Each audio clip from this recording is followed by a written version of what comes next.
information. So if I click load more and then scroll down, here we see, as we've already checked earlier in the video, we know that this increases, or increments rather.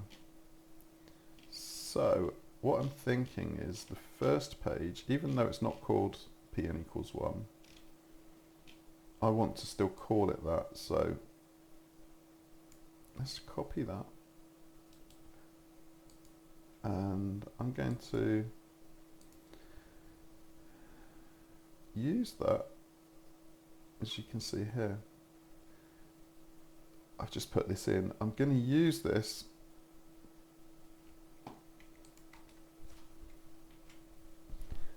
and increment it each time. So 1, 2, 3, and so on. I've had to split it up because what I want to do is just increment this variable each time. I'm just going to comment that out, but I'm going to leave it there because what I want to do is just demonstrate and test in Scrapy shell. So if we do a fetch on this in Scrapy shell,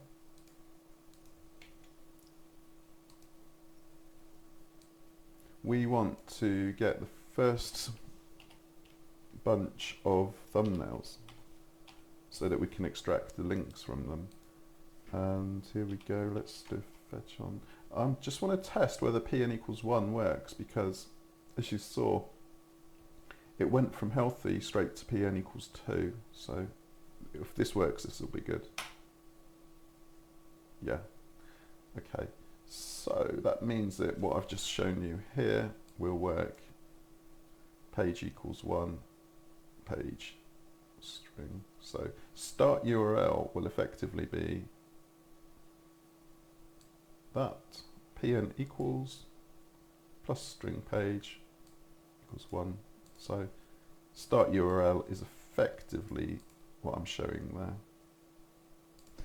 Now, what we want to do is extract links from that. So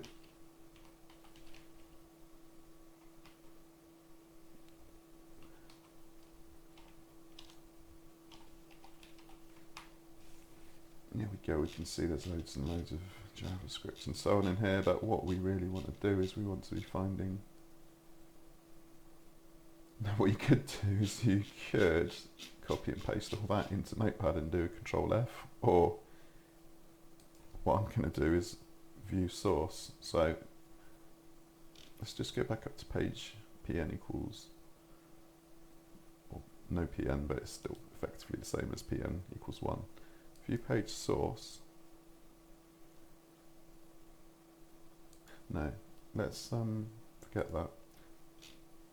All we really need to do is just inspect element and see if we can get an href from this.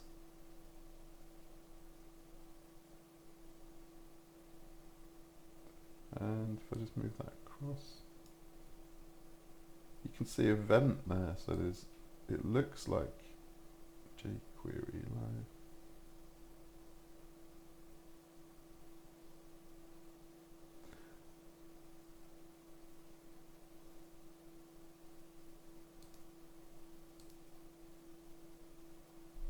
Event. Ah, can you see this? This is significant. Script type equals application /LD plus JSON.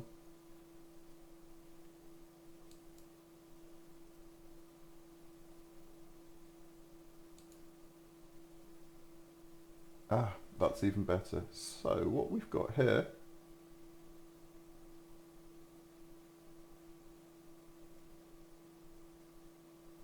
one, two, three, four, five, six, seven, 8. So it's loading 8 per page, which is odd because I thought it was loading 10. But that will probably be because of the zoom level that I'm using on my browser, or my particular browser.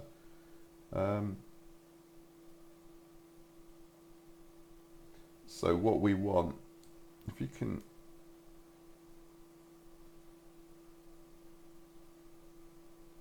I've just messed that up. What we want is we want to load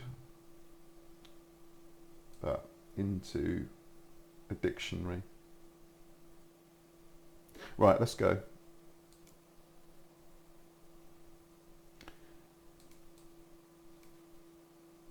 If you've watched one of my previous videos, you will have seen me extract JSON data using XPath script as the tag and at type. So let's run something similar here. Response.xpath. Then it's as the usual format with XPath, 2 forward slashes, and then script rather than div or span or p tag or anything. We use script at type equals application plus JSON. Remember to get the quotes correct. Don't mix your quotes. If you use double quotes inside, then use single quotes outside. And I just want the text. And have I got the right? Yeah.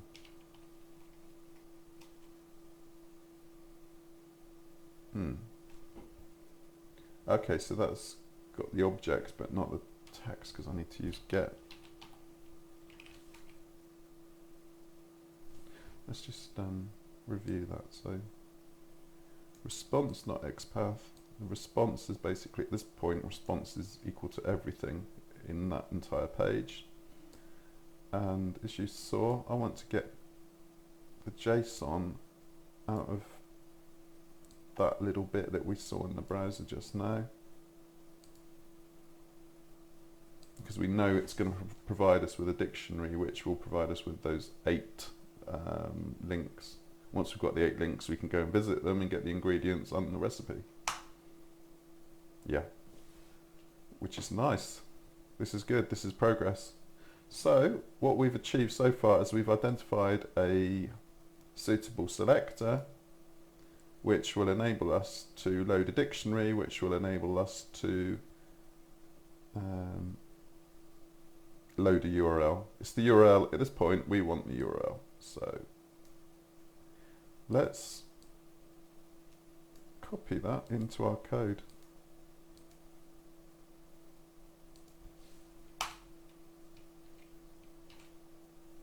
This is good. So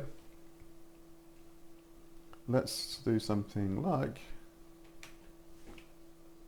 let's turn this into a shorter name. So res equals response, and I've also taken the liberty of importing JSON. So again, you may not always see that on tutorials where they are sticking to this basic Scrapy framework and doing a sort of a basic books-to-scrape.com demo or something. So we've loaded JSON here. So res equals json.loads, and make sure you put the s on the end because it loads a string. If you don't use the s, then it's binary, and that's no good to you.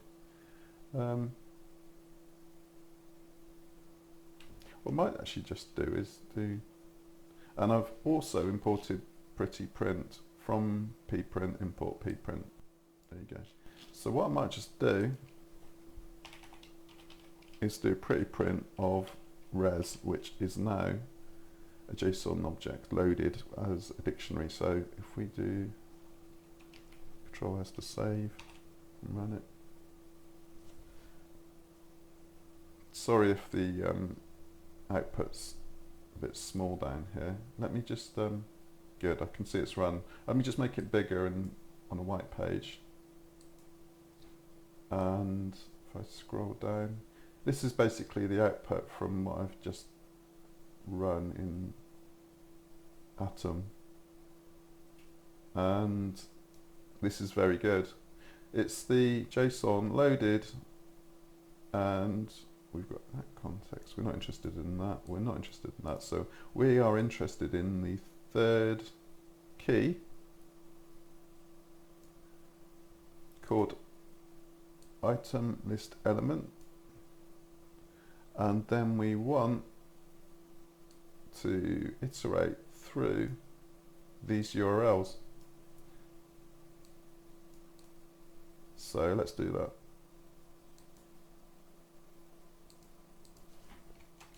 As you can see, iterate through each batch of recipes, 8 on very first page, and really it's 8 on every page.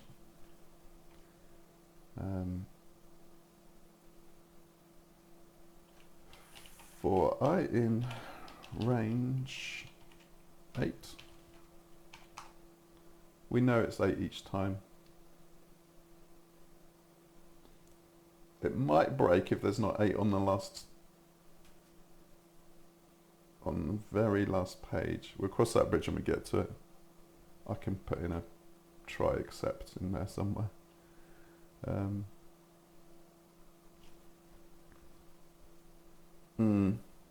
Let's go back to Scrapy shell and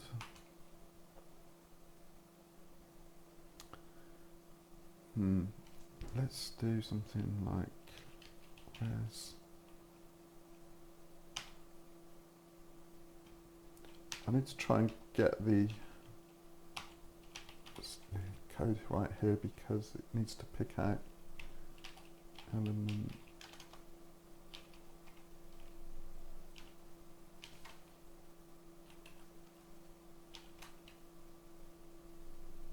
We're actually extracting the third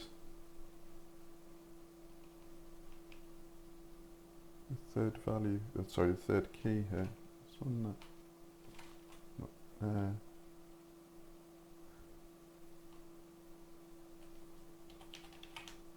Call it link. So link rent item list document.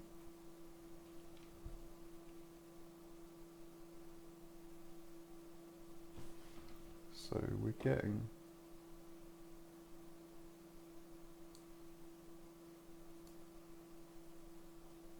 there it is.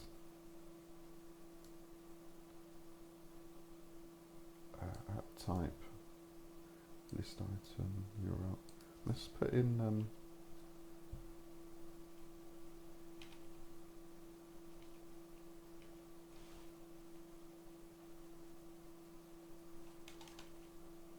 just bear with.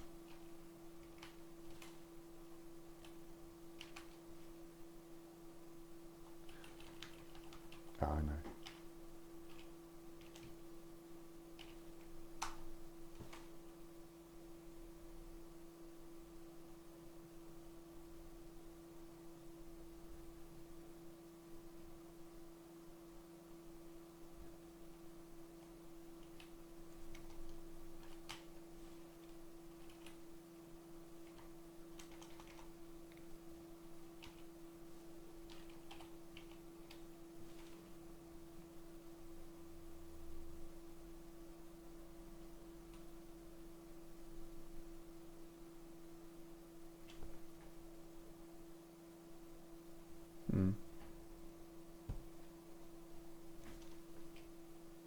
Let's just let's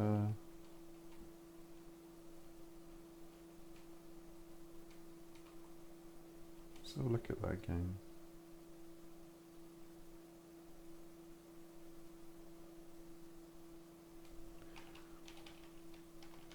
Let's just pprint res. That's better.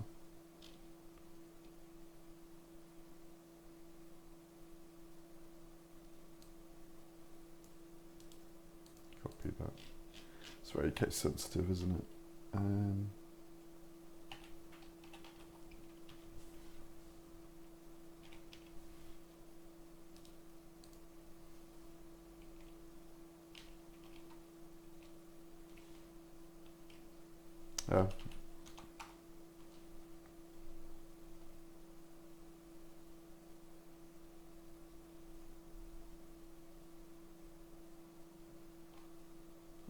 Oh, sorry about this.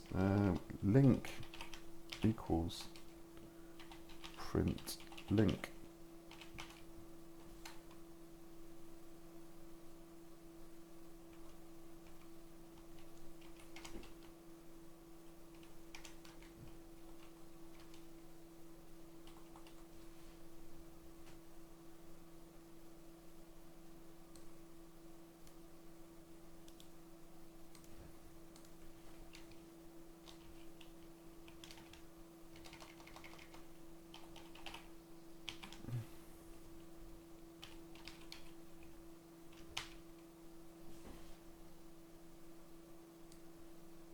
Making a bit of a meal of this, I'm afraid. Sorry.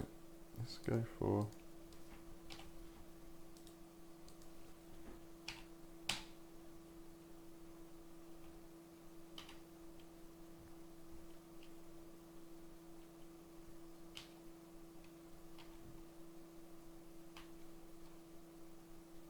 okay, no error. Print link. Ah. If I increment that to 2, let's see if we get a different recipe. Should do. What should we get? 2 should be Chinese fried rice.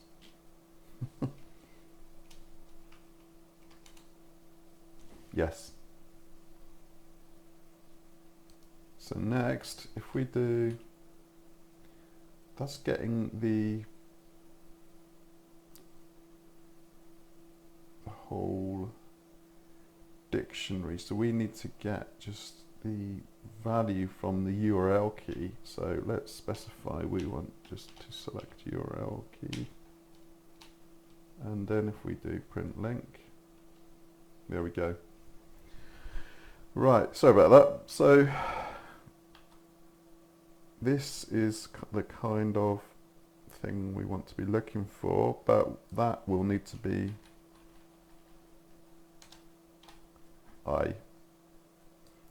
we will iterate through. So let's copy that. And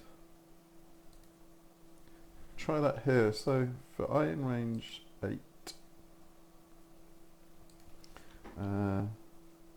let's just print this to begin with. Item list I URL. Let's run it.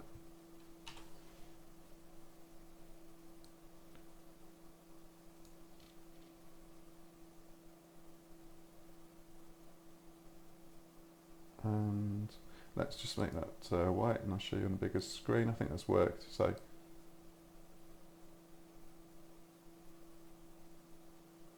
that's what we had before. That's just the response. And this is a selector which picks out item list element I, then the URL. So this is good. This is what we want. So we're in business. Let's just do link equals, same again.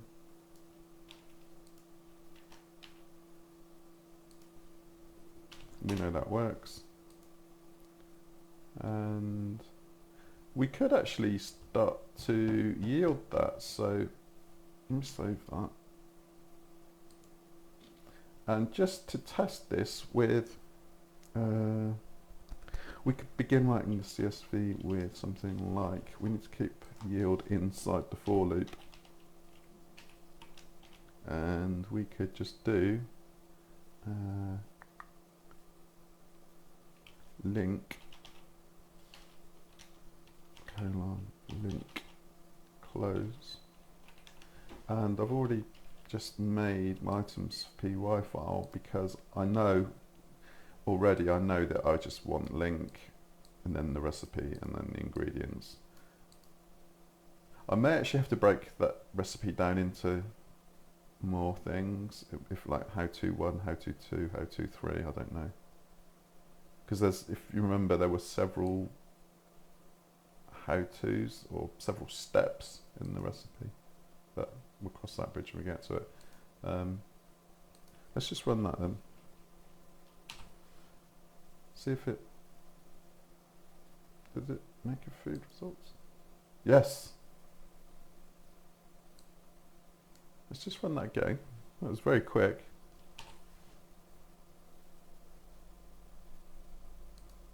Yep, it's done it. So we've got our links, and the good thing is we've got absolute URLs, so that's even more of a bonus. So yes, we've got the links. So that is part of the spider done. We've got the links.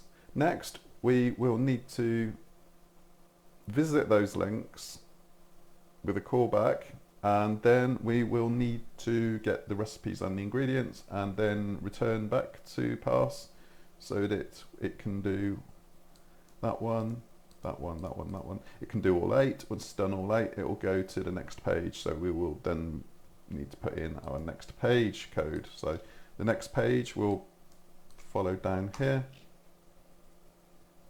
and we won't actually we won't yield here eventually, because all of the yield to the CSV will be done in one place, which will be down here. And in fact, I don't really know if we need to save the links, so we won't even need to use cb_keywords or meta or anything, because the link is not really, the link is only for our use. I suppose it could be useful if it's outputted to a CSV, but if it's outputted to a CSV, then with 500,000 results potentially, leaving the link in would make the file much bigger, and that wasn't part of the spec. So the link is for our use, and let's just hash that out for the time being, and let's take a break, and we'll get back and we'll return to look at parse details.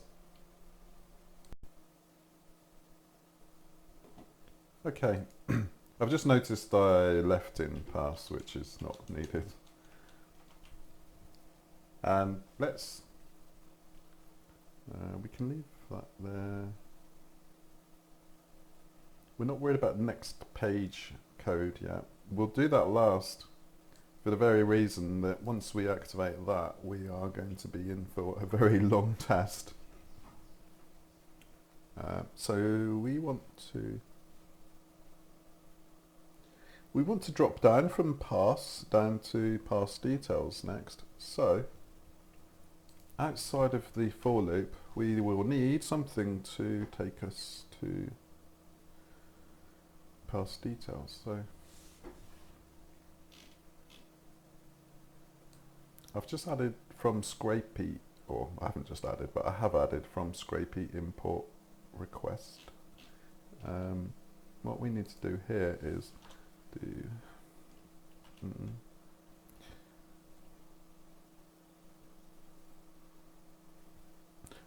I can set request equal to request URL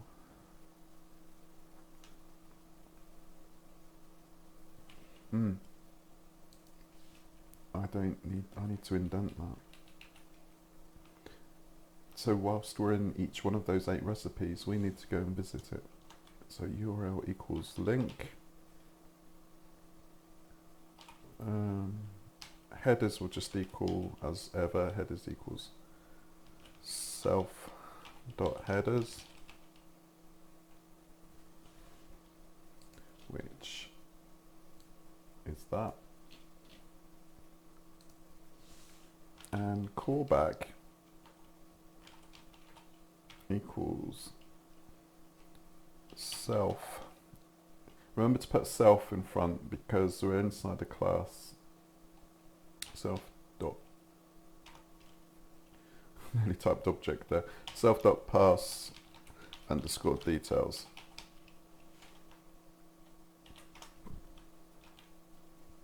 Good. Okay. Next, let's go here. We actually need to know if this request is actually working. So just as a demo, I'm just going to get it to print OK. So we should end up with it going through for each of the 8 links. Let me, I can comment at that now as well. We don't want to really see that in our output each test. Right, let's test this. And see what happened.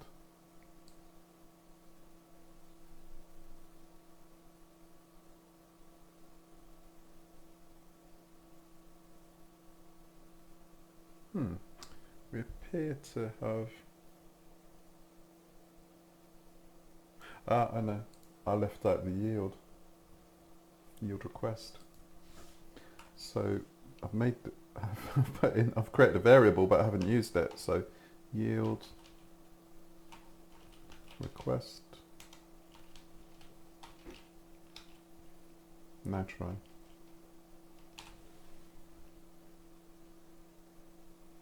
I think I just saw some OKs flash up there. It's looking better. Yeah. 1, 2, 3, 4, 5, 6, 7, 8. Perfect. Do you notice how the OKs aren't in sequence with the URLs? Scrapy is asynchronous, which is good because it means it runs faster, because it tries to sort of do 2 things at once effectively, but it's not always good if you're trying to run things in a specific order. So bear that in mind. For now though, this is exactly what we want. We are now dropping down to our parse details, and we're doing that for each link in our main page. So next we need to look at get recipe and get ingredients. How are we going to do that? Well, if you remember, we've already identified some JSON which contains those. So let's just go back and refresh ourselves about that. So here we are back on the recipe page, and effectively what we've done is we've identified 8 of these, and now we've clicked on one and we've dropped down a level. So we are, if this will load, yeah. So parse details is working on this page, and we want, if you remember, we want to extract, I believe it was recipe instructions. Let's expand that. From my notes earlier, I remember it was called recipe instructions with a capital I.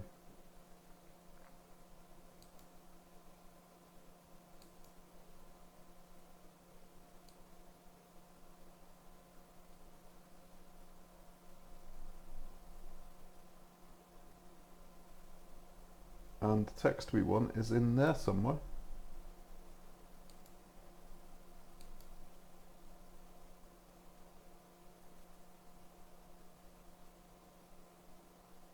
Good. Okay.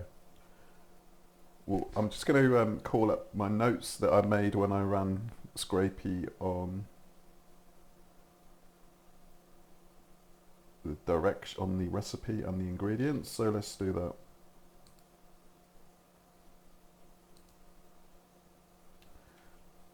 So for testing, we want a local details URL, and we want to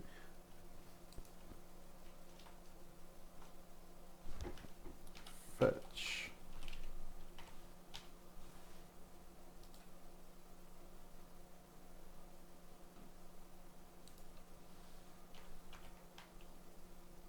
$200, good. And I just want to check my code from my notes that I made earlier. In fact, it was actually the very same syntax that we just used on the top level page. So I'm just going to paste that in. That's exactly what you saw just now. Let's do preprint res. So that was really good. Effectively, we used identical code there to what we just used in the for loop to get the 8 links. Here, we're using the same XPath selector to extract the recipe and recipe instructions.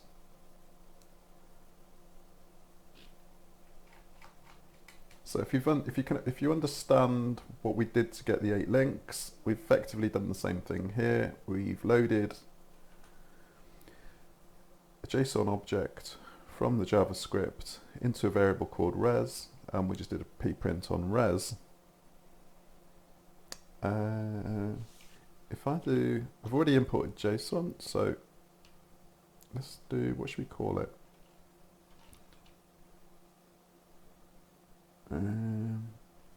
Call it recipe equals json.loads res, and then we want to print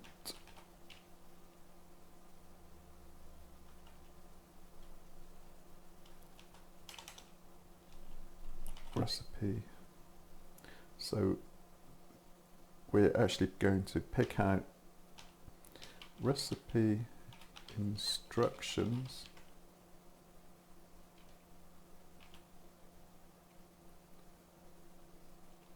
and from earlier we identified that we want the index to be 5, so here we go.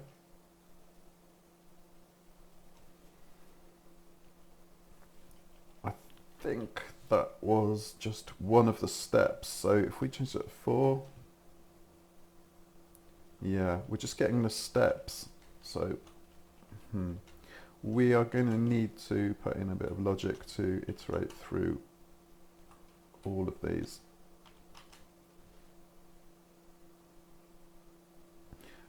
Okay, let's go back to our code and under get recipe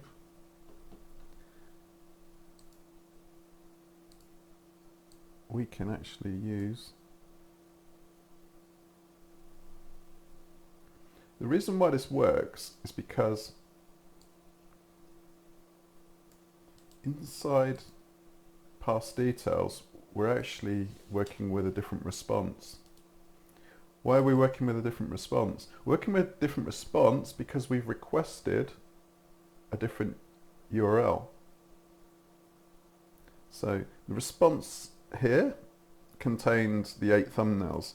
The response here, because when the method finishes everything it gets cleared, here the response takes on a life of its own, and it's now become the JSON object which contains the recipes and ingredients. So how are we going to handle this?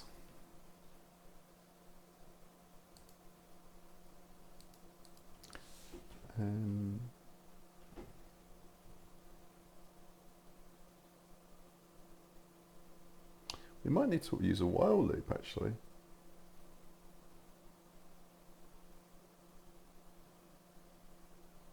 Because there's no fixed number of steps, is there?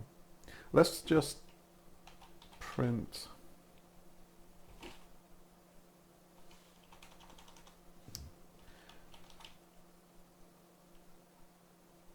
recipe equals json dot, as we did before, loads res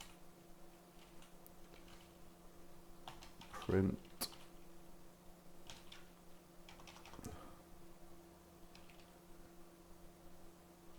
print recipe. So recipe is the name of our dictionary, and we're using recipe instructions as our first key, and then let's just use 0 to start with. We'll be putting an iterable in here next, but let's just run that and see what happens.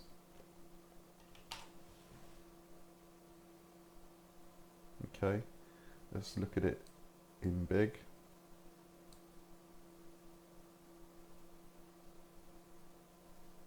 Good, okay. So for each of the recipes, we've gone off and got the first line of the recipe instructions. So what was the first recipe? Award-winning chili and heat, olive oil, ground meat and cook. Okay. The second one was gingerbread, which the first line of the recipe is baking powder, ginger, cinnamon. So ginger, ginger. That's looking good. We just check the third line. No way of tying that up, but I think we can be fairly confident that that's extracted the first line per recipe. So now we need to handle how to get all of the lines per recipe.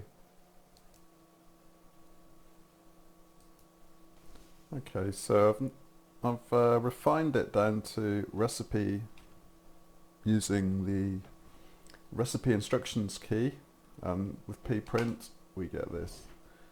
The problem I've got is I don't know how many steps there will be, and I would imagine that would see we've got 4, 3, 2, 1, and I'm expecting that this could change based on each recipe. So we've got 4 here. If we go to this one and see full recipe,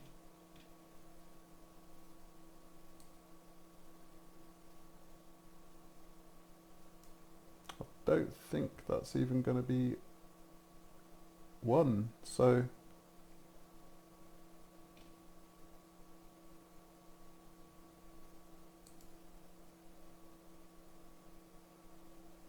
let's try it.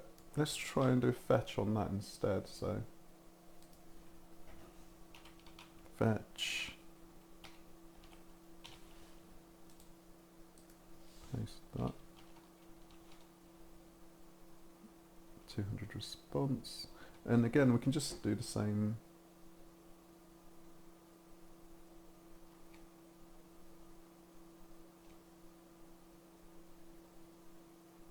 No, we can't. We need to load the response again. Let's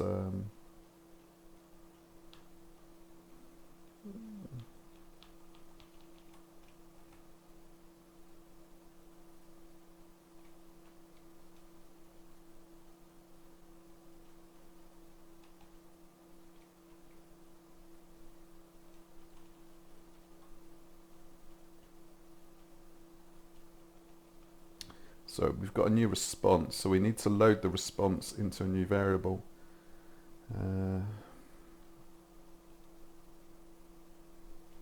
Need to do that again to get the res, and then recipe equals json.loads.res, and now if we do, here we go. We were still getting the crock pot recipe, whereas we need the crepe.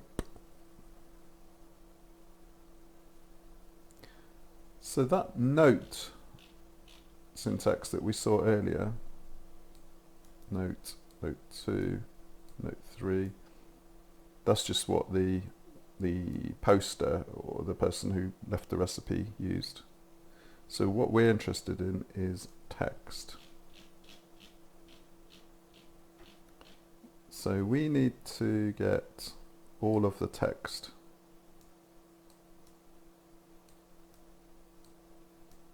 I think what we'll do is we'll extract the text and then put a new line after each chunk of text that we extract. Let's do this and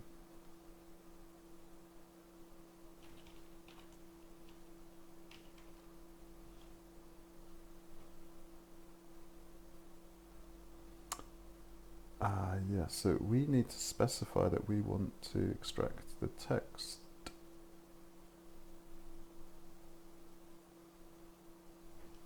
I think I'm going to get a slice error here. Yeah.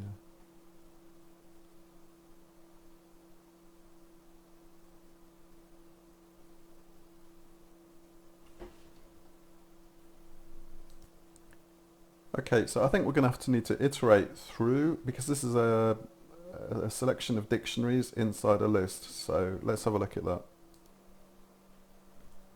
Okay, so I just went and grabbed a cup of coffee and had a little think about things. And really, what we're dealing with is a list. So I needed to establish the length of the list.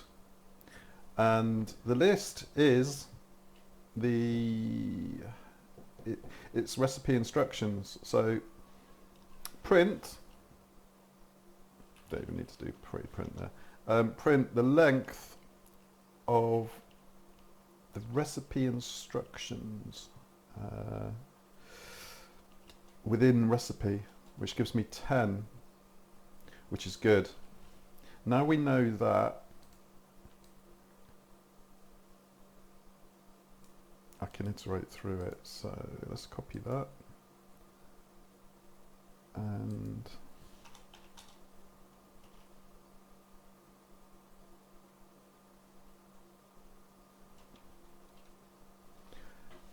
we can use a while loop and we can say, I'm going to turn this into a variable, so rcpl equals recipe length. So while I is less than rcpl, print recipe instructions I, and then we need to do I equals I plus 1. Otherwise we'll get an infinite loop.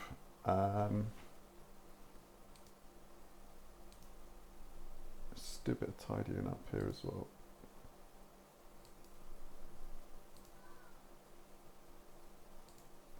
That's a lot of tests we've been looking at. So if you're ready to see this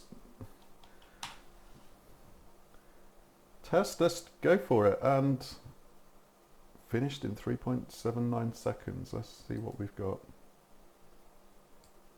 I briefly saw it flash up and it looked pretty good. So from line 40, if you can see the line numbers just here, slice one onion and place in the crock pot. I know from memory that that's, yeah, it's still mentioning crock pot down here. So all of this, and if you remember, we had the notes in the crock pot recipe. So from 40 down to there, that looks to me like that is all the, what was it? I forget the name of the recipe, but it's all there for that one. The next recipe was salsa. And that looks pretty good. That looks to me like it's a salsa recipe. It mentions it there.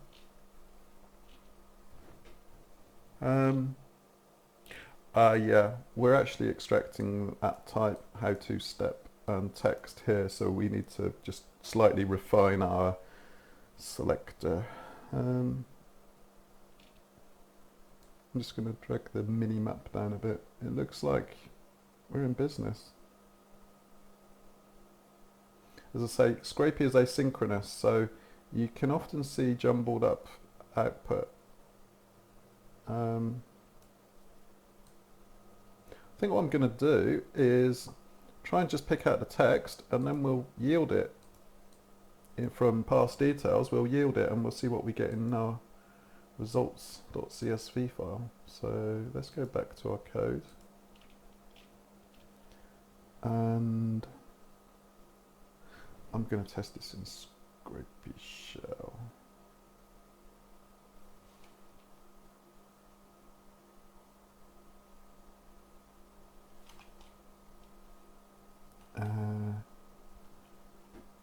Does this work?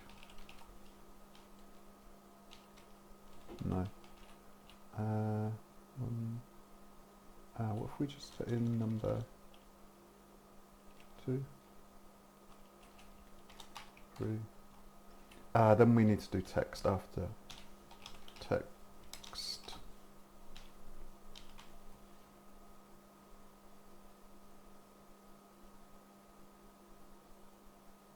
Do you see what's happening? Before I put this here, we were getting the key and the value. Now we're just getting, take out the P again, I think I've just because I've cursed. There we go. So let's try and add text, copy that onto the end of here and run it again. Just going to get rid of that.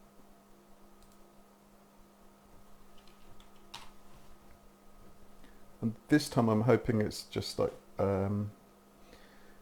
it's just picked out the text and not the start of the dictionary. Yeah, perfect. That is fantastic. So we are now ready to assign that to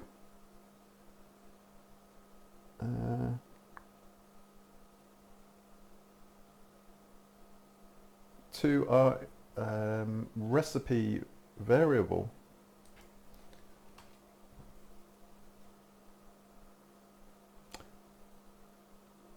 How are we going to do that? We probably should do that as a list and then append to the list, I think. So ls equals empty square brackets.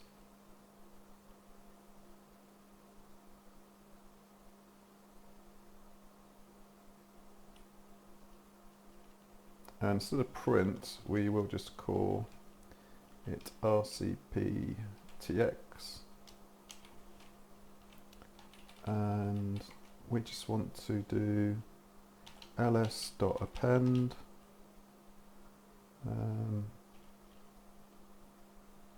rcptx, and if we clear that, we know that works. Let's test this. And although we'll see the output on the screen, it will be much shorter this time because it's just done the OK. It's not printed, and that should be empty. Yeah. So now what we need to do is put in our yield, and we need to do that here. We don't need it indented.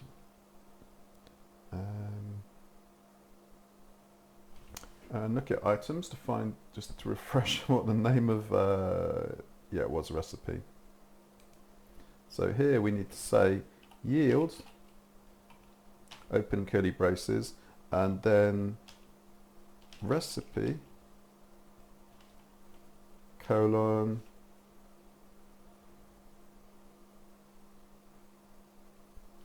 ls. Let's test that. Looks okay. Not good. Okay, what's gone wrong?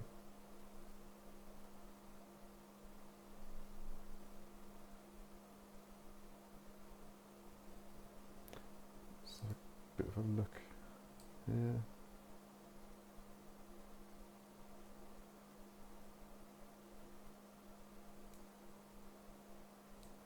Stored in food results.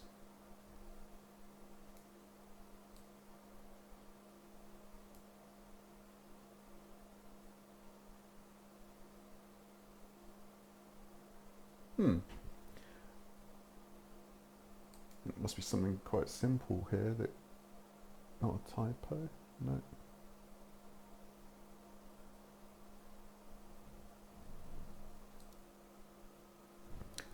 Okay, so I actually have got all of the recipes in the CSV now. As you can see, 2 down to 9. So obviously 1 is the key. We don't have it split or separated, so it does just look like one big recipe, but it's all there. So how did I do that? We know that the length was the length of the recipe. We used the length of the recipe to iterate through a while loop, and we appended each recipe instruction to the list, and then we yielded the list. So we've got the ingredients, and we've got 8 so far. Now the next page code we'll leave to the end, because that could potentially make our output file very big and our test very long. So if you're ready, let's begin with get ingredients. Okay, so now we've got the recipes, we've got the links. The final bit of our spider is to get the ingredients. If you're thinking what I'm thinking it will probably be quite a similar process to what we've used so far to get the recipe, or the directions as they're called here. Now here I've already clicked the button, if you remember, which expands ingredients. So let's go back to one that hasn't been clicked on, so to speak, and let's go to salsa, and what I'm looking for, I'm looking for one that's not fully displayed on the page, and we're already expecting it to be very similar to the directions, so let's just do C full recipe, and that's expanded it. And if we just scroll up, we'll look up here,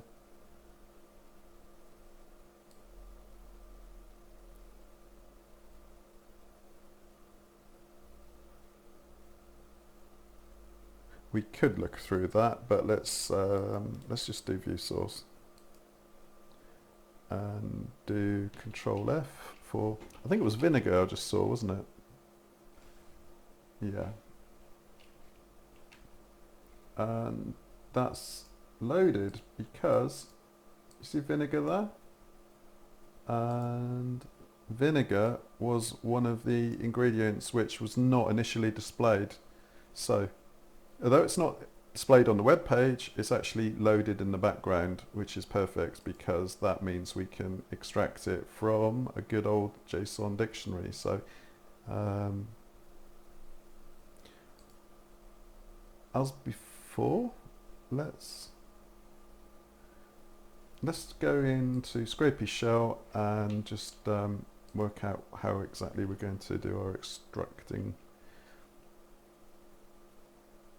Now, I'm already thinking I might just be able to adjust this and change it to ingredients.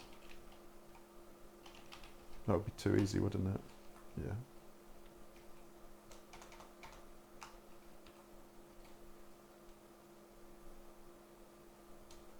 Let's just do print recipe. There we go. And I'm thinking that the ingredients were in the same dictionary. Yeah. So we want recipe ingredient.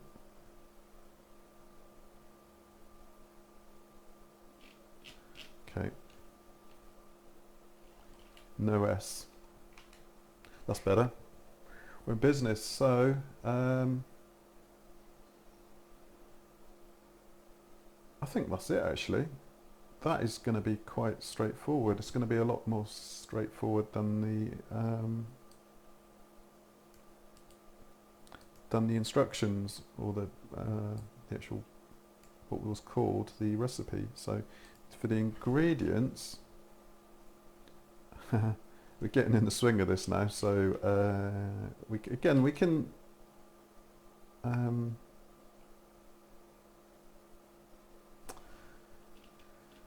let's just move this down. Yield needs to be at the very end. So get ingredients. We're actually using the same resource, so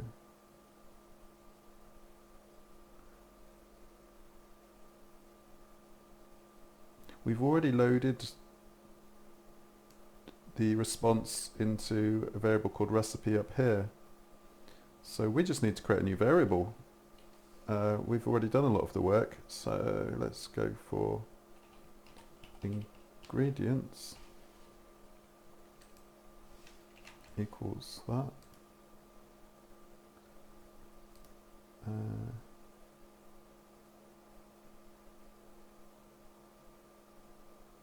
That would be too easy, wouldn't it? Let's have a look, see if we can remember what it's just called ingredients in our items.py file. So if we just go in here and add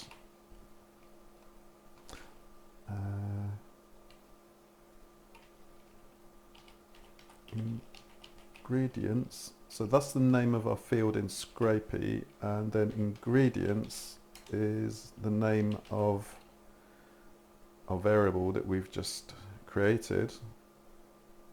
Ingredients, check I spelt it correctly. I'm going to test that.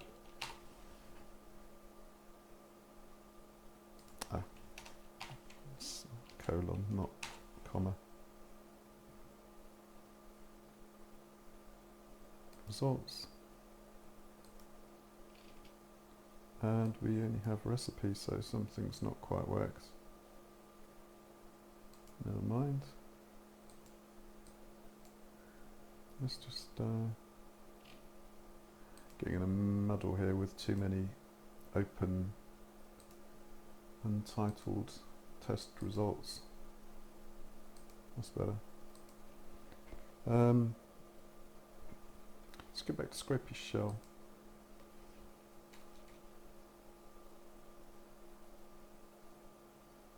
So that's returning us a list. Let's just recipe ingredient.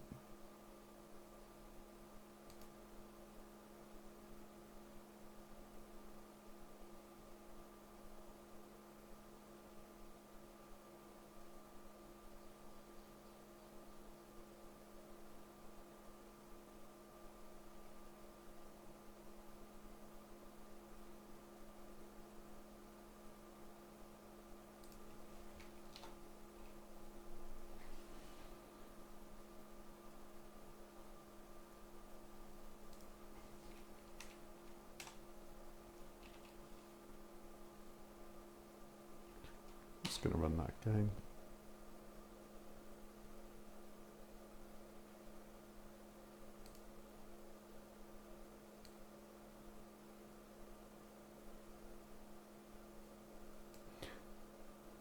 Yeah, see, we're getting the ingredients here.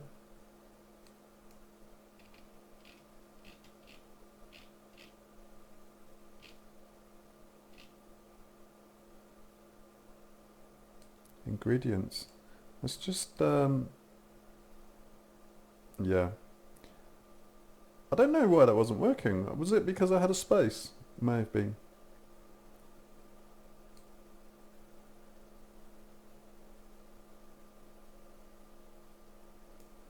Well, I think we're there. The one last thing to do is to do the infinite scroll code, which I will need to check the JSON for something called next page, or a variable such as has next. And if has next equals true, or has next equals false. I've done a little bit of research on that. So this was a nice little quick section with ingredients, which is now in the CSV. So recipe ingredient. All we did really was we picked out this key, or this value, using this key from our response, and our response was loaded as from JSON into a dictionary. So we've picked out this dictionary value.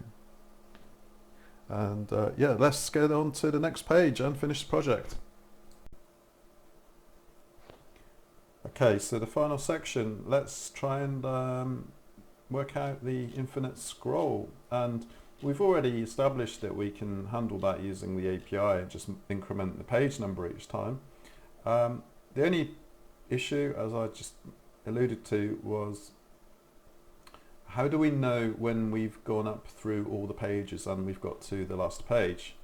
No, there's normally something such as has next or next page. So I've just done a view source here, and I'm going to do Control F, search for next, and luckily in the entire page we've got, you can see down here, one of one match, and you can see here, in fact this was here all the time. So what I'm thinking is, when we get to the last page, this will probably be none. Either this won't be here at all, or next. And in fact, I don't think we'd have a next and then a href, or then an empty space after it. So yeah, we need to write something like if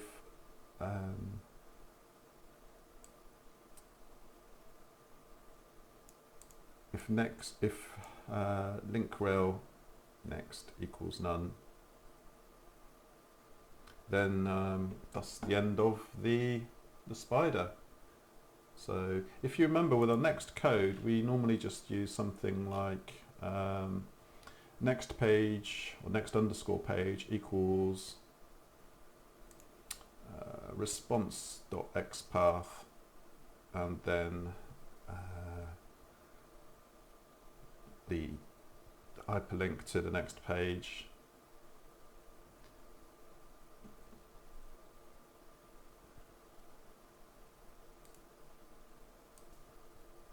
So what I'm going to do is I'm going to load, I'm going to fetch, no, I didn't want to do that. I'm going to fetch the second page, and yeah, or the third page, doesn't matter. Let's just try this in, we need to change our stored response in Scrapy shell, because our current response is from the actual detail recipe page, so we want to go back up to the top level, and we need to get this so that we can look at the, or we can see the response, and then we can start creating a selector. So response.xpath, and we need to try and find if there, no, we need to try and find that link, the the next link. So here we go. Okay, so I've had to have a bit of a think about this, and what I've done is identified in the source where it says link, show you, link rel equals next.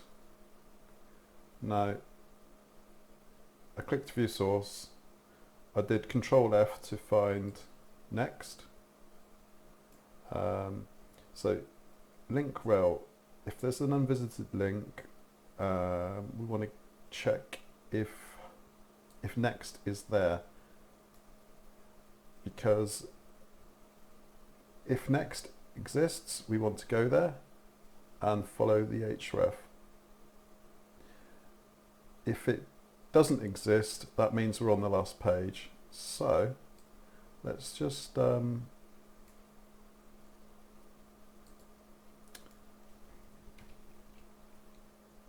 test that, and that gives me a 1.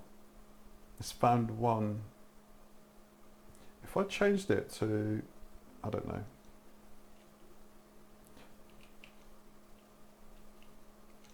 next, it gives me a 0.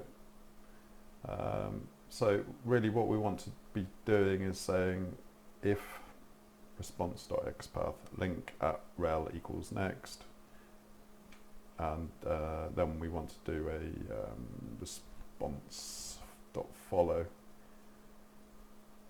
Good. So let's copy that, not that one, the good one,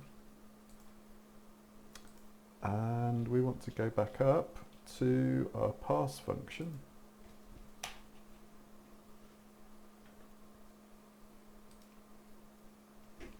and if equals 1, then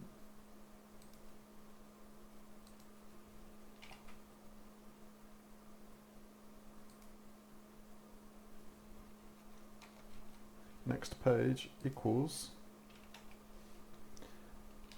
response.follow,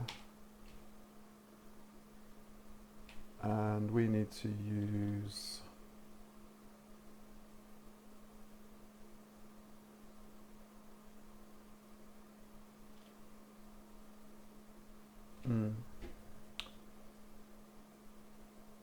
we don't want to use a start URL.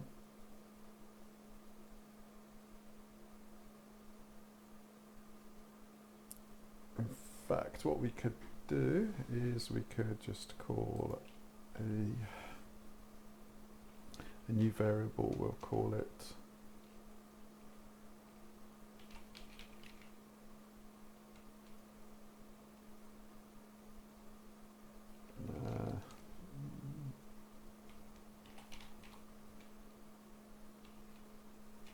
list URL equals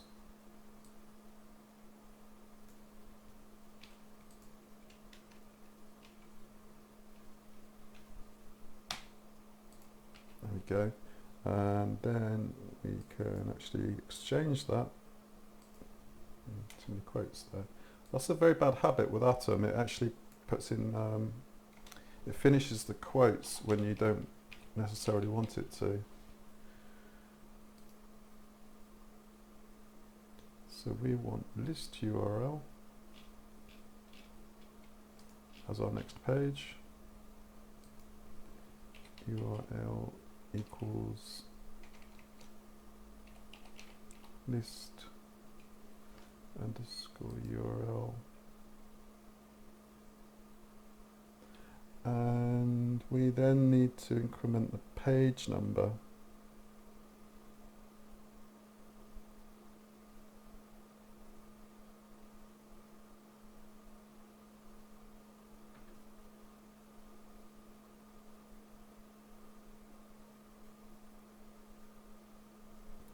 We don't need to do any of this. I'm talking rubbish. Beg your pardon, I'm getting hungry. We just want to visit the link. Or do we?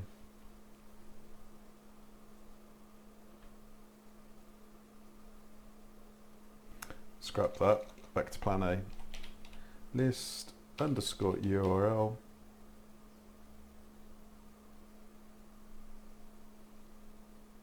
plus pn plus 1. Now, is that is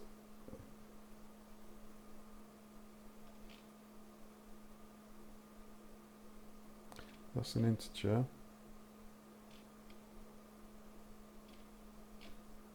So we're adding an integer to an integer.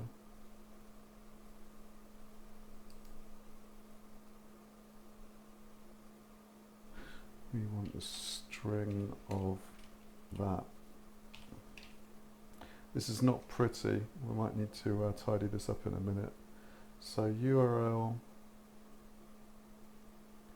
is the base URL plus the new page number. Self.headers equals headers, callback equals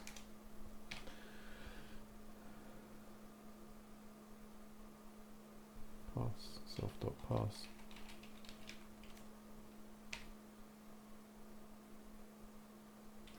Right, save that. Do I want to test this? Not with that in the way. Okay, let's go for it.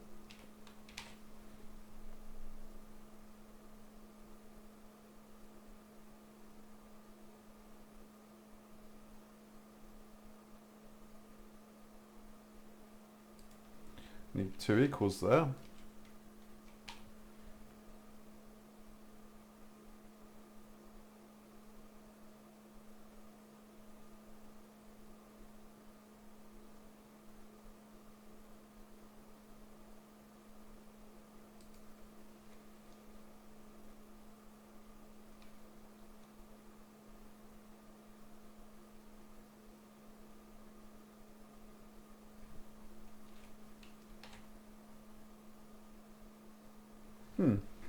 Need to just have a look at that. Apologies. It's getting near my lunchtime. I'm starting to flag a bit, I'm afraid. I've just remembered I don't really need headers in there either. So let's just save that, and then we can. Why is that not working?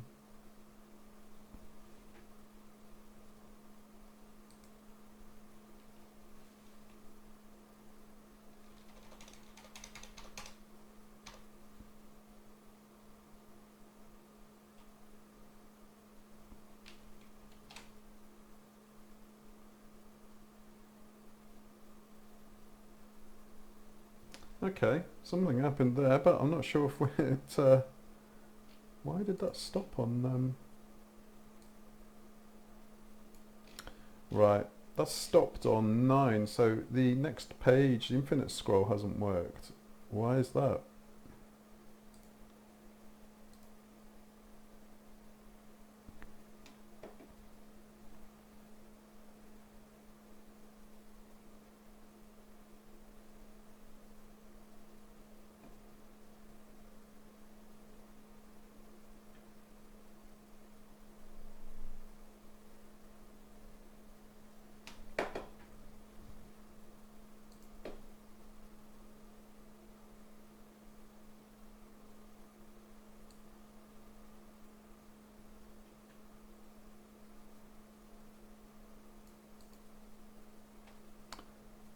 This is a little bit messy. I think I need to just fix this. So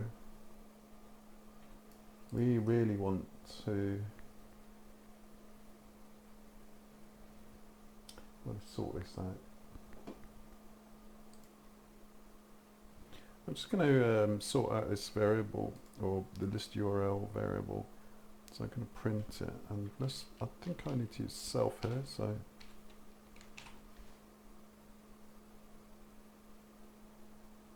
I can see we've had an error.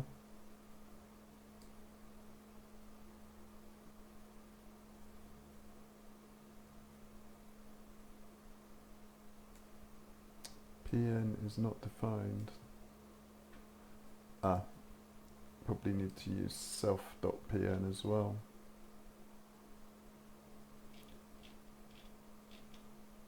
Or actually just define it.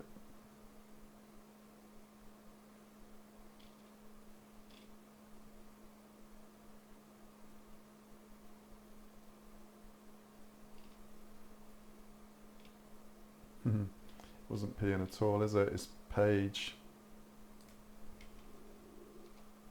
So if we do page +1, that should add 1 + 1 is 2, the string of 2. It should put it in the URL, it should take us to page 2.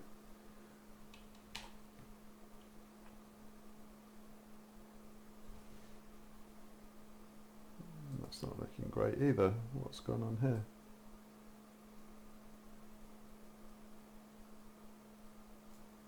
Page is not defined.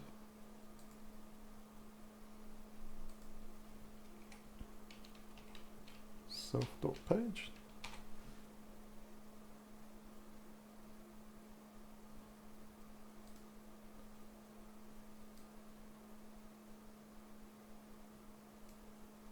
Okay,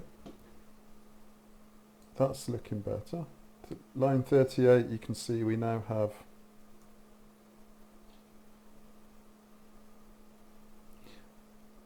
the correct URL to go to. Have I actually used it though? I haven't. So that's printed it. So now we'll just set that to a variable, and we will call that next underscore page equals, and here we go. This is much better. And if you're ready, I think there's a good chance this will now work. So we're going to do quite a large, potentially a very large bit of web scraping here. Let's go. And I have to press the right buttons to start with. It helps.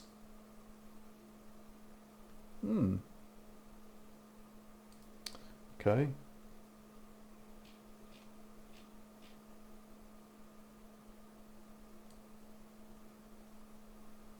Page number 1.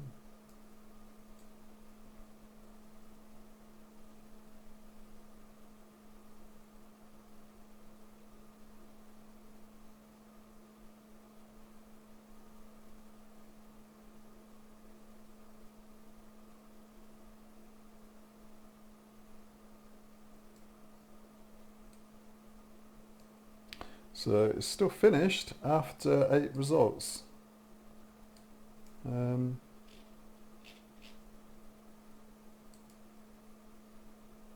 It's not gone on to get the next 8 pages.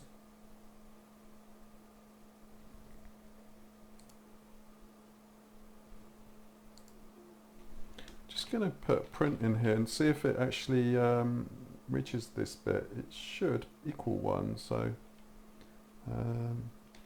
get second page.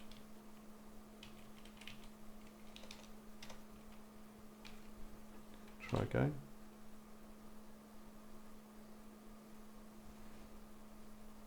Now I don't think this is evaluating to true, so we need to check that. I just need to confirm that that is the case.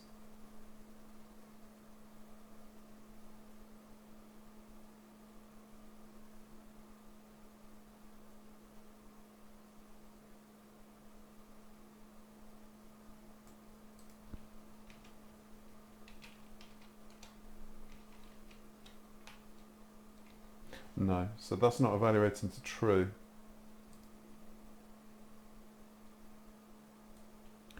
But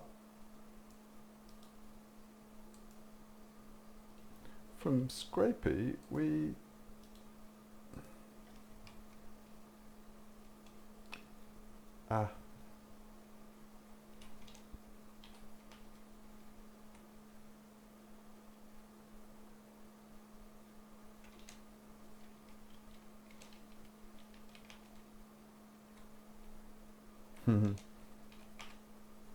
we need quotes around it.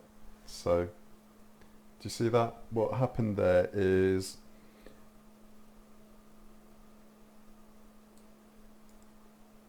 that returns a 1 in quotes. I was in my code, I'm just using equals to 1, so it's giving me false. If I put quotes around it, it gives me true. So let's put quotes around it, and we might actually be close to a working spider. So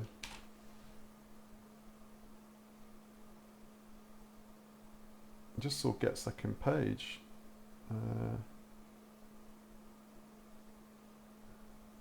Well, get second page ran.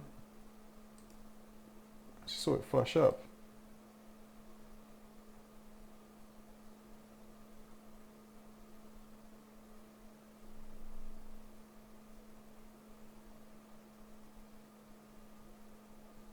"16 items.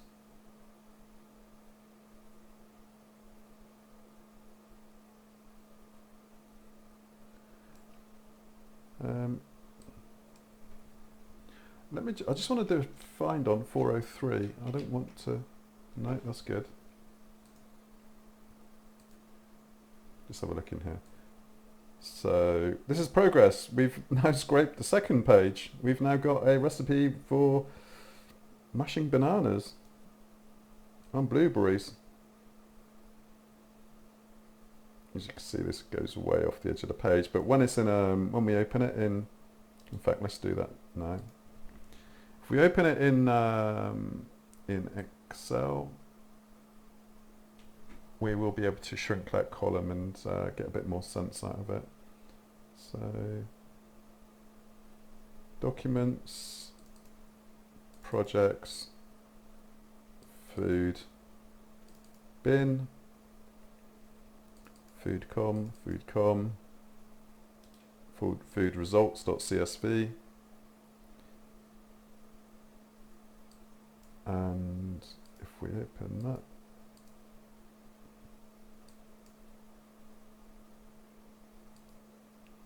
once LibreOffice decides to load, here we go. So we've got ingredients, and I think it's put ingredients in the second column. So we've actually got recipe in the first. There we go.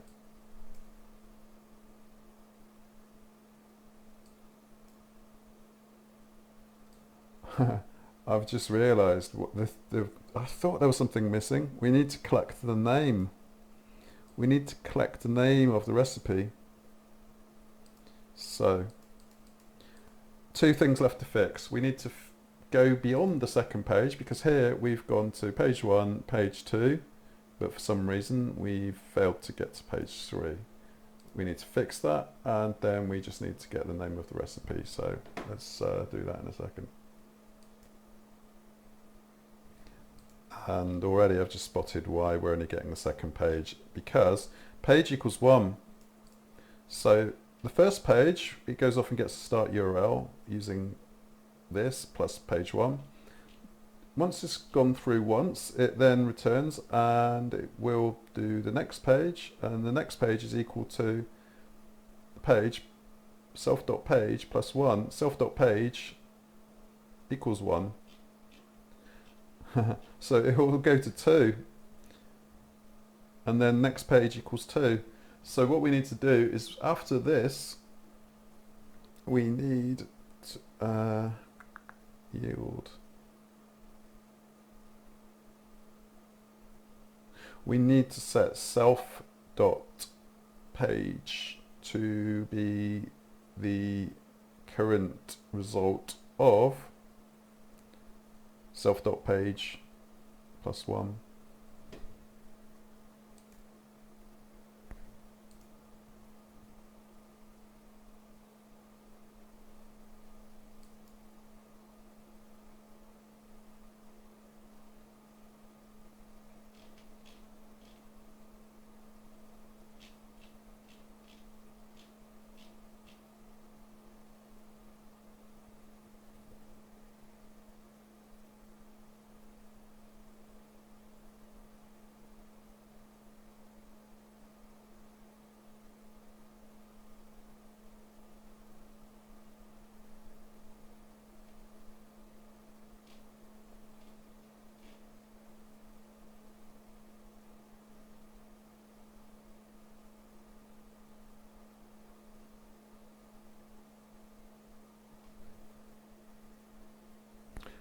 Okay, I think what I'm going to do here is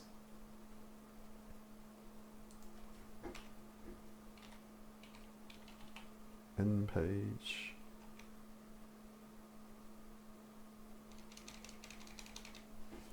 Let's get up here. We need to create a variable to store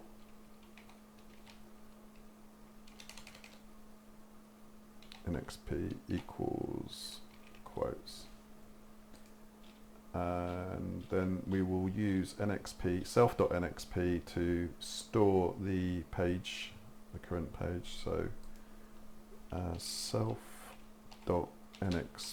equals next page.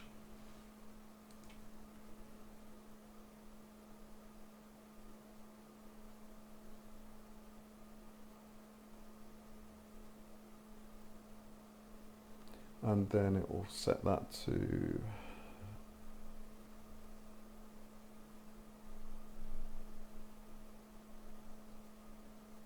that'll become 2.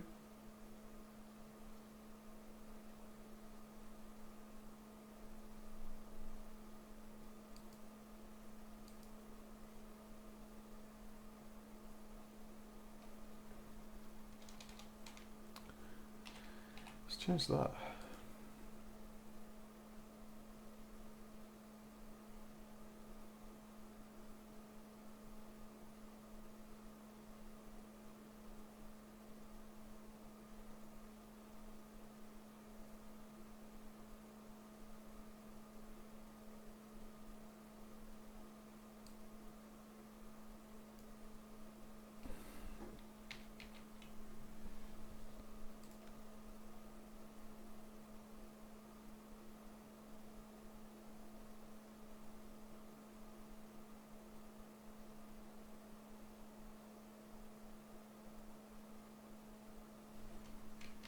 Right, let's test it.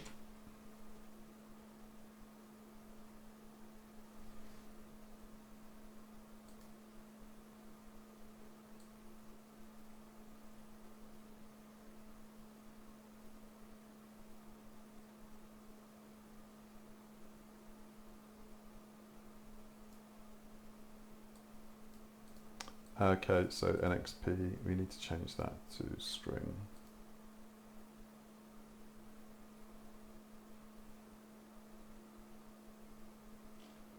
No, we don't. We need to change this to a I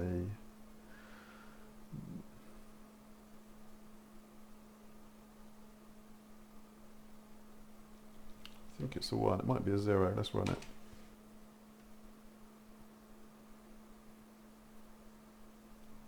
Wow. I'm going to stop that. That's definitely working. Wow. We're in business. That is iterating, infinite scrolling.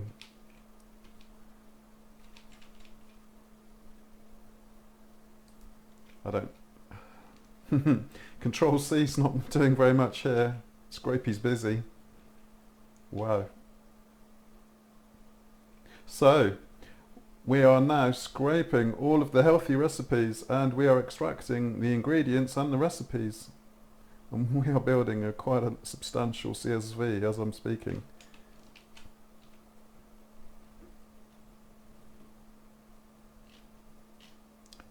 Okay, food. Wow. How many did we get just then? 472 recipes. So there we have it. I had to escape that, and that's amazing. Brilliant. I hope you've liked this. I think I'm just going to pause it there, and I'm going to come back, and then I'm just going to add the actual recipe names in a third column, and then I'll do a little summary. So get yourself a cup of tea, and then we'll be back just for a last little roundup. Right, we're on the finishing straight now, so what I want to do is extract the actual recipe name, but because I'm trying to be efficient, I just want to try and see if I can extract it in the same way as I extracted the ingredients. So I've just fetched that potato recipe, and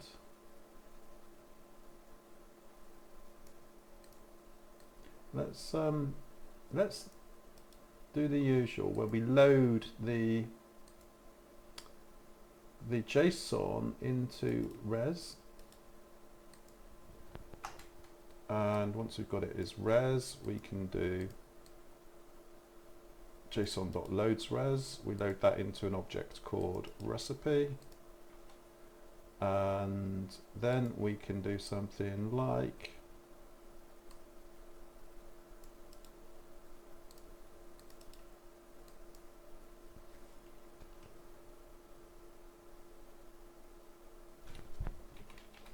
let's print that. Okay. Now, moment of truth. Well, that's the ingredient, so I wouldn't have expected the name there. Let's just try and name.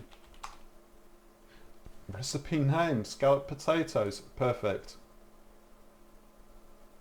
So in actual fact, all we need to do is copy this line. Actually, I'm going to just copy those two lines. Get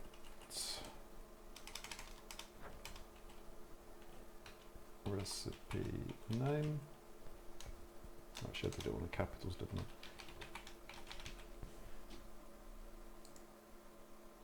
I? And just change that, because we've still got the same response object, so still the same dictionary, we're just picking out a different key, and the key is name. How simple as that? And I'm going to put it at the start, but Scrapy doesn't, excuse me, Scrapy doesn't always put the columns in order.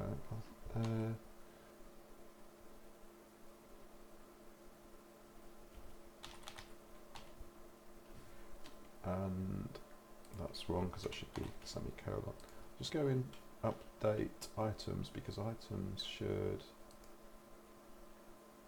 link recipe ingredients. I haven't used some of these, but in fact, let's tidy them up. We're not going to use ID, so that can go. We're not even using link. We are only interested in recipe, ingredients, and name. Let's keep it neat and tidy. I think that's ready to run. So if you'd like to see the spider run and get the name, food results, as we know, my code deletes this each time, so I know what I'm going to do. I'm going to just rename this, because I want to keep it for just to I don't know, I'm a hoarder. Let's go.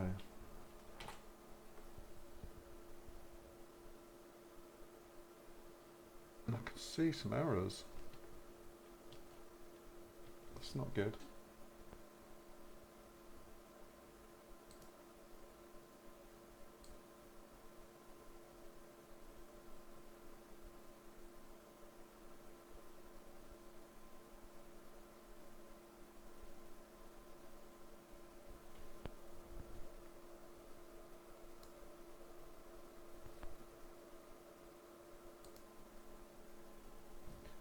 And if you were paying close attention, I was so busy talking that I forgot to rename this variable to be name. So hopefully that's a simple little fix. And let's try again. It's looking good.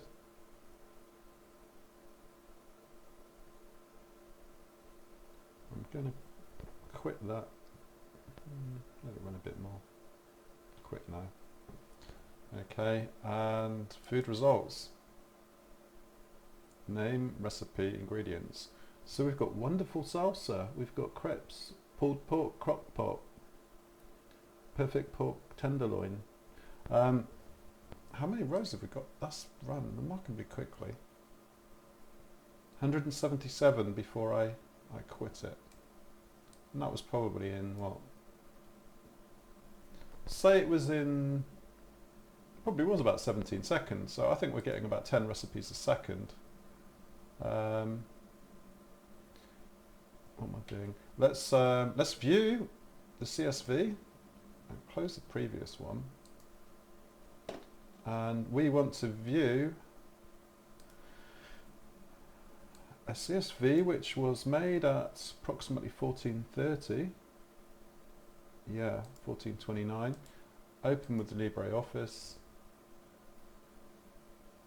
I'm not expecting any surprises here, to be honest. It's LibreOffice. Yes, shows a splash screen behind.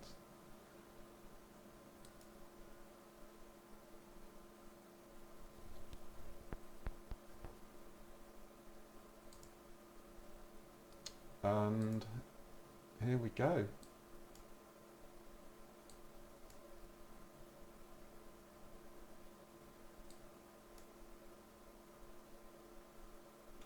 Now, what you'd probably do is swap columns B and C around. I think if we wanted to, we could change the order of those in items. I can't remember. Name, recipe, ingredients. How do they appear in items? No, so they're not. They don't appear in the CSV in the order that they do in items. Name, recipe, ingredients.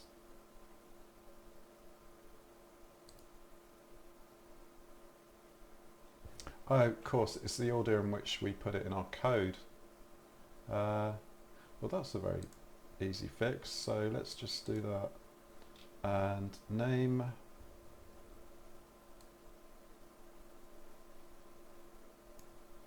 I think you'd always want to see the ingredients first before the recipe, but there we go, just splitting hairs now really. So it's nearly time to wrap this up, but I'm just going to run this once more.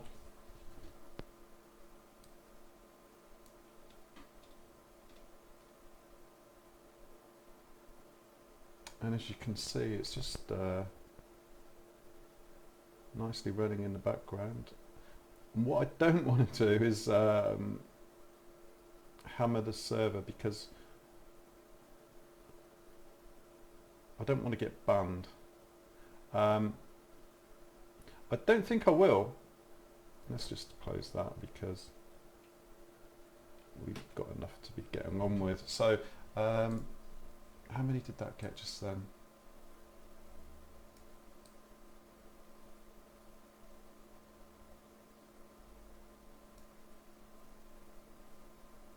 Same number, 177.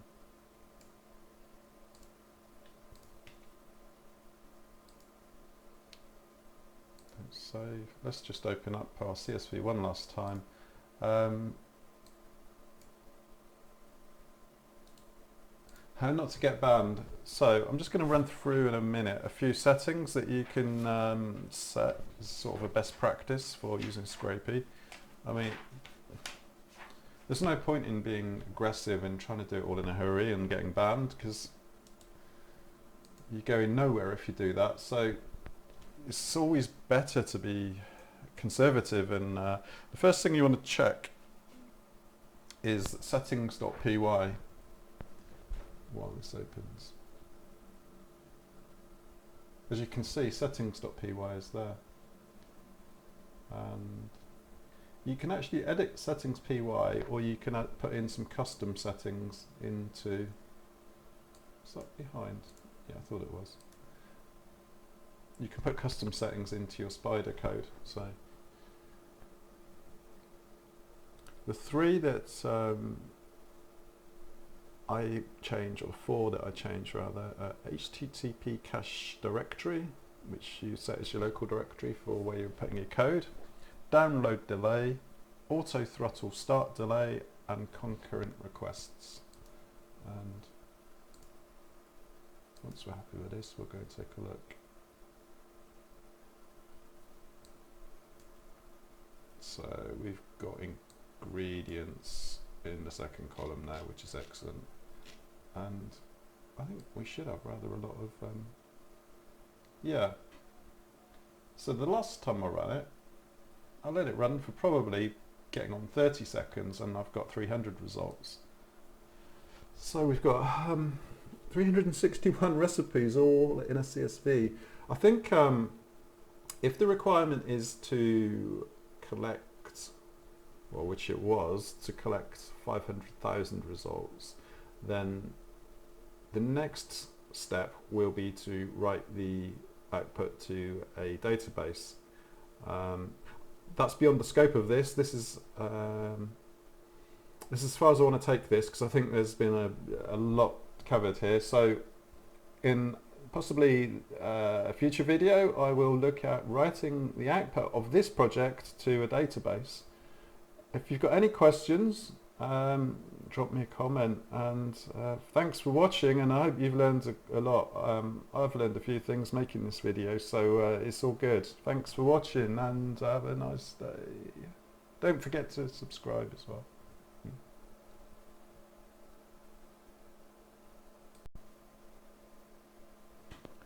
And just to tidy up the loose ends, I was discussing settings. So when you use Scrapy start project from the command line, you'll get this file, but most of the options are grayed out. So if you come in here, and the first thing I do is HTTP cache enabled equals true. The directory, you can accept the default there. Auto throttle enabled equals true. And I'm not going to go into it here, but it's disabled by default, but you would want to enable it. And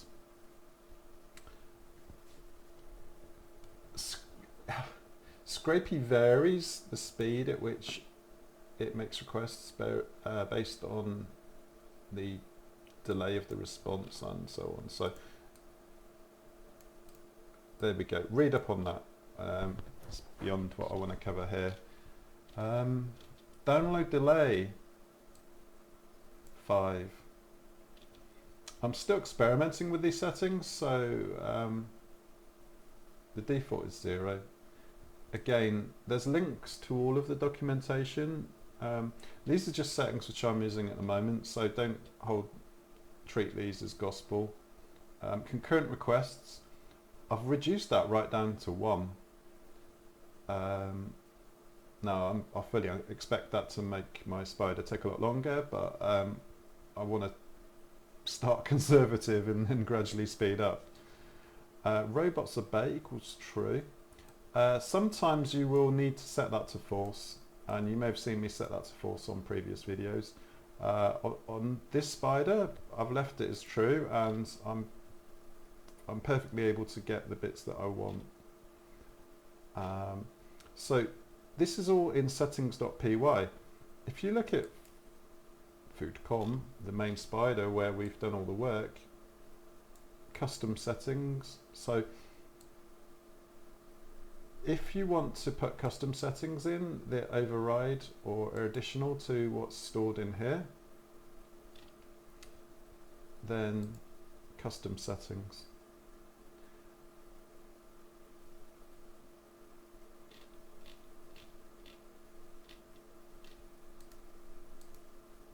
So I'm not going to give any hard and fast rules. A lot of these are dependent on the site you're scraping, whether you're using a proxy. I personally use a VPN, so if I did do anything which the website didn't like, if I scraped it too quickly, or it decided to ban my IP address, then I use private VPN.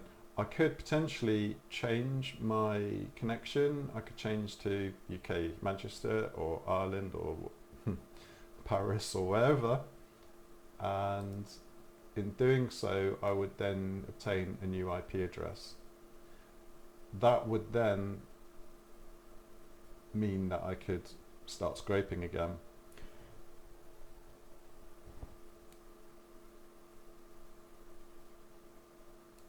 I'm not getting any money from these people. In fact, I pay them money, so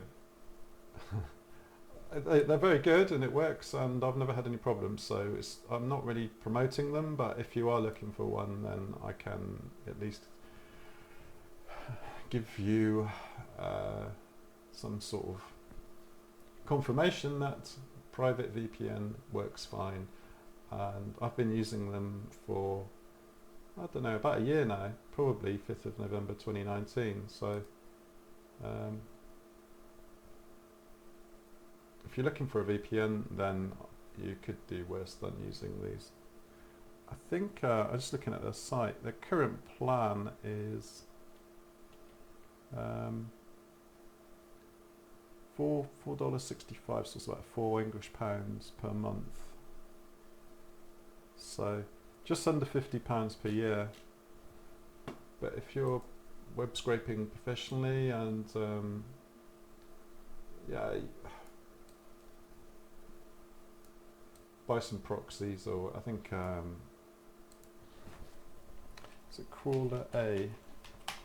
Crawler A are the main proxy company that lots of people use.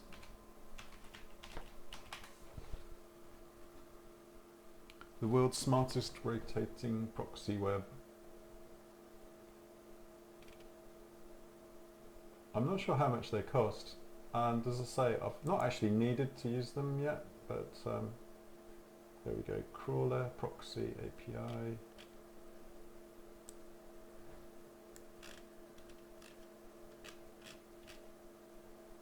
This is on scrapinghub.com.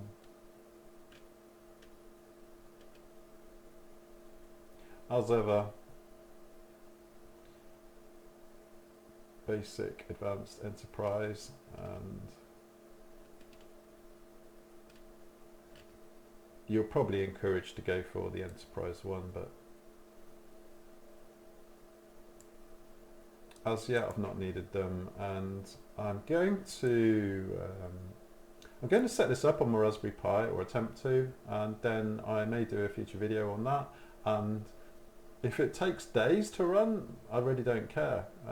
If it takes 3 days, that's fine by me. So I'm going to sit down with a calculator and work out how long it will take to get me 500,000. In fact, should we do that now? Calc.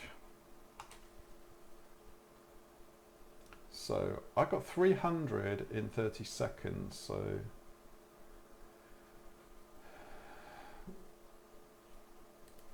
$10 per second times 60, 600 per minute times 60 equals 36,000 per hour, times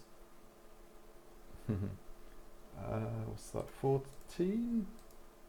Yes, 14 hours. So the current rate on this Ubuntu VM using my private VPN, it would take 14 hours to scrape 500,000 results. Now the page that I've been working on has only been the healthy section. If you remember, from recipes, let's close that. From recipes we had this drop down, which offered trending, popular, quick and easy, healthy, editor's pick, new.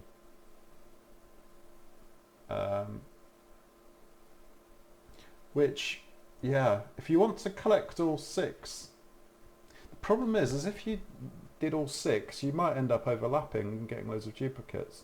So I'm not sure how you would get all the recipes just in one fell swoop.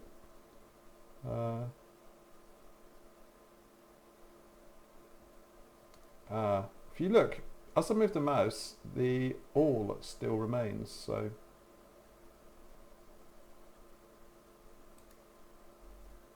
if we remove the all, remove what appears after the all,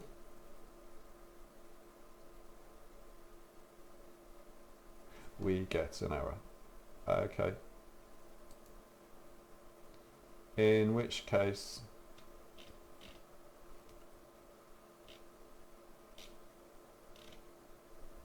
we may need to extract or run 6 spiders each time. As you see, healthy, so what we've done is extract all of the healthy recipes, and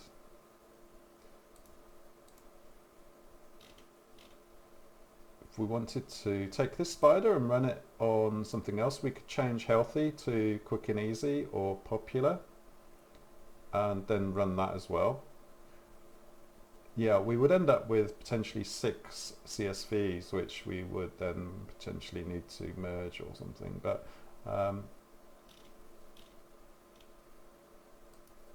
that would be a good starting point. So next, I'll be attempting to run this on a Raspberry Pi, and also I will be looking at databases and saving the records to a database. So that is it for now. That is me signing off, and I hope you've enjoyed this, and it's taken a lot of work, and I hope you subscribe, and good luck with your web scraping. Goodbye.